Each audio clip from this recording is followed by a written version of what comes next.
Everyone, this is Keegan Bond, and we are back for another episode of Potluck Culture, the podcast where we discuss any news articles or upcoming movies, TV shows, plot leaks, plot rumors, theories, etc., etc. And last time we covered each and every movie and TV show planned for James Gunn's idea for the DC universe. Now, this episode, we're going to cover we might be covering like five things today, but most likely four since one of them may not be really relevant. But right now we're just gonna keep it at the five. The first one we're gonna start off with is Star Wars. Now, just recently, we had a convention for Star Wars Celebration 2023, and I saw on Instagram somewhere saying how three new Star Wars movies were going to be announced once that happens. At first, I thought it was just people trolling or joking around, but after waking up this morning, looking online, seeing all these new trailers and updates, I'm like, wow! So let's start off with the three new movies that have been announced. Now, this is really interesting because these three movies are not really a new trilogy, more like kind of like almost like a continuation or spin-offs, kind of like how Star Wars projects nowadays are showing what happened in between the movies and shows that we know, like Andor, Mandalorian, etc. The first one that has been announced was it looks like it's going to be a prequel of of like the earliest storyline, like for the Dawn of the Jedi. Like I think it's gonna show us how this movie apparently this movie is going to be almost like a biblical epic about the emergence of the Force and the first Jedi, which will be set no less than 25,000 years before the events of Phantom Menace, and it will be directed by James Mangold, who has done Logan and who has just done Indiana Jones and the Dial of Destiny, which will be seen in June. The second movie is kind of be set in where we are right now with the whole New Republic with the Book of Boba Fett and Mandalorian that we've seen recently.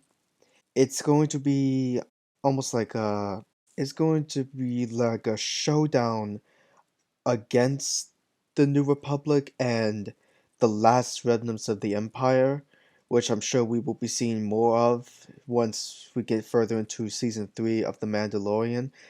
This last one, however, I'm going to be honest, I'm not really excited for because it's supposed to be a movie picking up after the events of The Rise of Skywalker, which, to be honest, I think could have been a lot better if the title was changed because it didn't make sense because it showed Ben Solo, who was a Skywalker, dying, and then Rey, who out of nowhere is a Palpatine, is left alive, and she now goes by, "Oh, my name is Rey Skywalker." That didn't make sense at all. I'm kind of worried about how this is going to affect Star Wars entirely, since Disney is kind of didn't make it feel like the original movies that we've seen. I mean I thought episodes 7 and 8 were really good. It's just episode 9, it just went completely off hill. And it seems like Daisy rightly is returning as Rey herself, and it's going to be focusing on her building a new Jedi Order. And now another project that has been announced is a new Star Wars series, and it's about Ahsoka Tano, and it's going to be streaming this August. I watched the trailer, and I've noticed a few things that have me questioning about what the series is going to entail, because it looks like they're bringing in characters from Star Wars Rebels back. Because I saw Chopper, I saw Hera, Sabine.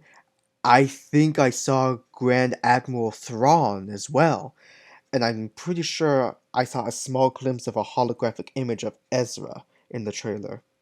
The only complaints I have about this is that Ahsoka's hair is still pretty short, like we saw in Mandalorian, which apparently is because they were originally going to have her hair as long as we've seen in the animations, but they were more concerned about stunts and everything, which is why they had Dawson, the actress who plays her, wear a shorter headpiece.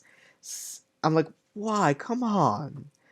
What really has me questioning is it looks like there are two force wielders who I'm guessing are under the control of Thrawn. What are they? Are they Jedi or they Sith?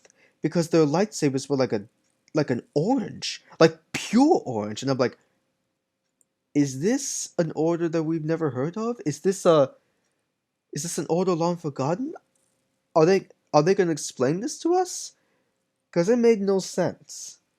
Next up is an article regarding James Gunn, the new head of DC, talking about how he's now in charge. It's more likely that we will get a crossover between the MCU and DC. That is that's more of a pipe dream for all of us, but it would be really, oh my god, I would kill to see that on the screen if it's true. Now, next topic we're going to cover is the new trailer and plot for Spider-Man Across the Spider-Verse.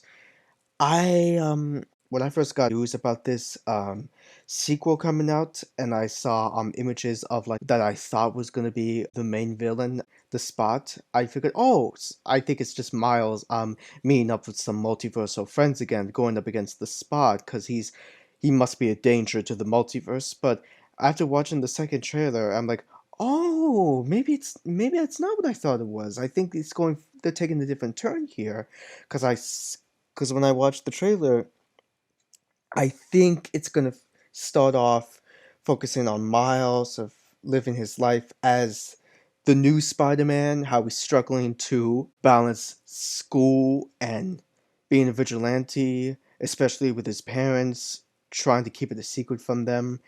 And I think later on he will meet up with some old friends like Gwen Stacy and the Peter Parker who trained him.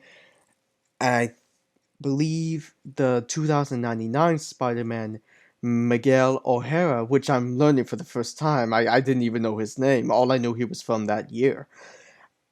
I believe the Spot is just going to be like a side villain that Miles deals with in his normal life, apart from the main plot, because it looks like Miguel, the Spider-Man from the future, is gathering every spider people throughout the multiverse and bringing them into one location Gwen calls the lobby. And Miguel looks pretty nervous because when Miles decides to go off and choose his own path as Spider-Man, Miguel and the others start to they seem really nervous as well, because it looks like they're trying to keep Miles from making a mistake, as Miguel says, "You don't know what you're doing."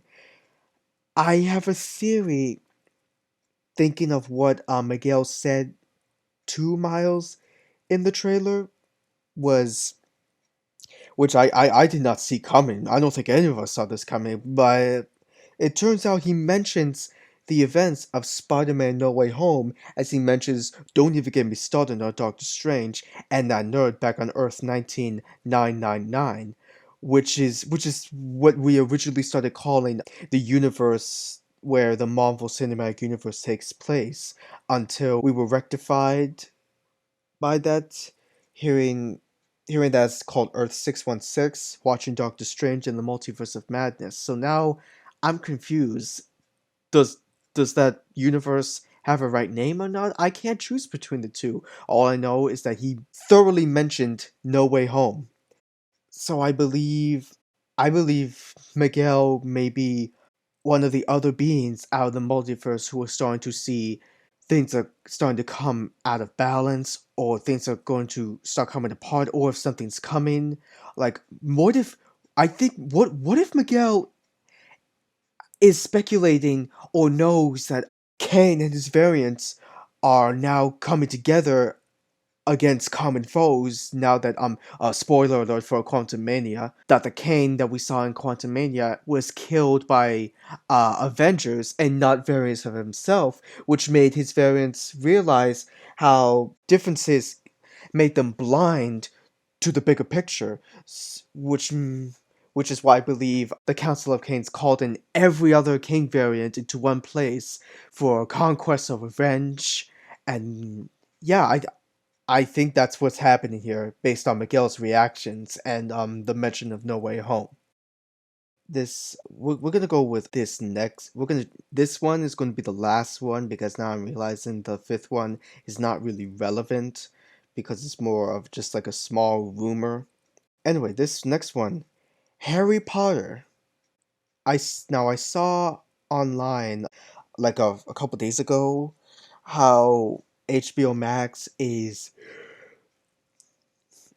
working on of a retelling of the Harry Potter series, but in a six-part series. I'm actually on on I'm kind of mixed up. I have mixed feelings about this because I loved the Harry Potter movies. I grew up watching them.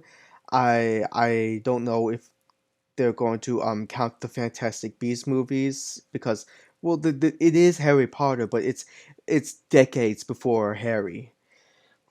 But no, I think this is just gonna cover the books, like all seven of them, because think each I think each episode is going to be. It looks like they're going to be as 6 hours long each.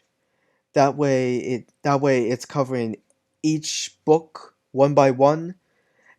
That way we get to see elements of the books that we did not see in the movies, which I noticed myself because I don't really read books, but I did read Harry Potter and the Cursed Child, I and looking back, I did notice a few couple differences that were either changed or left out from the books. Like one that I really which they did not change was the final battle in Deathly Hallows, which in the book happened mostly in the Great Hall, where Harry and Voldemort had a one-on-one battle right in the middle of a crowd, and he all kept dressing him as his real name, Tom.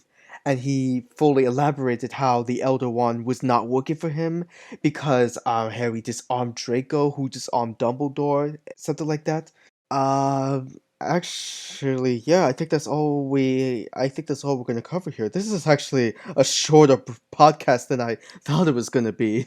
I'm sorry if you guys were expecting like a 30-minute or an hour long podcast, but I don't know if I could keep a podcast going that long. But anyway, that's all I wanted to cover today. That I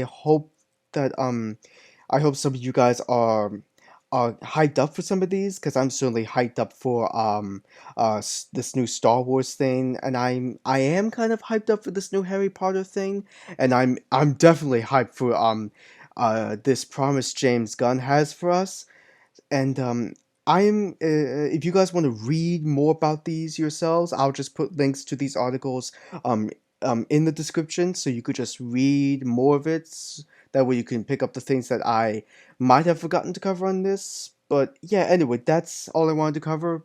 This is Potluck Culture. My name is Keegan Bond. Thank you for listening. Be sure to look out for more episodes of Potluck coming out soon, and I will see you guys then.